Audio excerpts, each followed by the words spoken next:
Mind set is everything. லைஃப்பில் நம்ம எங்கே போகிறோம் அப்படின்றத விட நம்ம லைஃப்பில் நம்ம மனசு நம்மளை எப்படி கூட்டிகிட்டு போகுது அப்படின்றது தான் ரொம்ப முக்கியம். ஒரு சின்ன ஸ்டோரி ஒன்று சொல்கிறேன். இந்த ஸ்டோரி எனக்கு கேட்ட அப்புறம் உங்கள் லைஃப்பை நீங்கள் அழகாக பார்க்க ஆரம்பிச்சிருவீங்க. ஒரு நாள் 2 பேர் பஸ்லேயும் 2 பேர் கார்லேயும் மலை ஏற போகிறாங்க.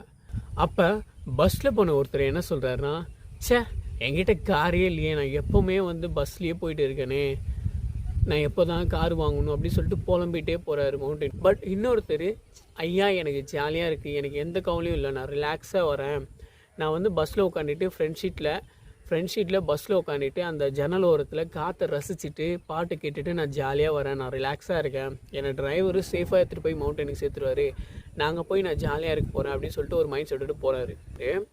காரில் போன ஒருத்தர் என்ன சொல்கிறாருன்னா, இது என்னோடய காரு, எனக்கு எந்த கவலையுமே இல்லைன்னு சொல்லிட்டு அவர் பாசிட்டிவாக திங்க் பண்ணிட்டு அவர் ஜாலியாக போகிறார். பட் காரில் போன இன்னொருத்தர், ஐயோ இன்னும் 300 கிலோமீட்டர் இருக்குது, இப்பயே பாடிலாம் பெயினாக இருக்குது, இதுக்கு நடுவில் ஆக்சிடென்ட் ஆகுமா, பெட்ரோல் காலி ஆகிடுமா, அந்த வண்டி எதனா டேமேஜ் ஆகிடுமா அப்படின்னு சொல்லிட்டு பயந்துகிட்டே போகிறாரு.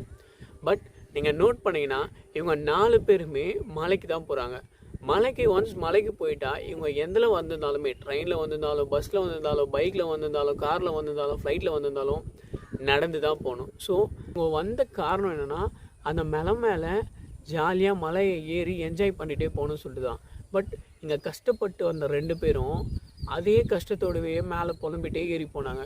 பட் அந்த நம்மக்கிட்ட இருக்கிறது ஓகேன்னு சொல்லிட்டு நம்மக்கிட்ட பாசிட்டிவாக திங்க் பண்ணவங்க மேலே ஏறி போக சொல்லி ஜாலியாக எந்த கஷ்டமும் இல்லாத ஹாப்பியாக அந்த ஃபீல் பண்ணி ஏறி போனாங்க. ஸோ இதில் என்ன பாயிண்ட்டுனா, நம்ம எங்கே போகிறோம் அப்படின்றது முக்கியமே இல்லை, நம்ம எப்போ பயணம் பண்ணுறோம், எதில் பயணம் பண்ணுறது முக்கியமே இல்லை, அந்த பயணத்தில் நம்ம எப்படி நம்ம மனசை சந்தோஷமாக வச்சுக்கிட்டோம் அப்படின்றது தான் முக்கியம்.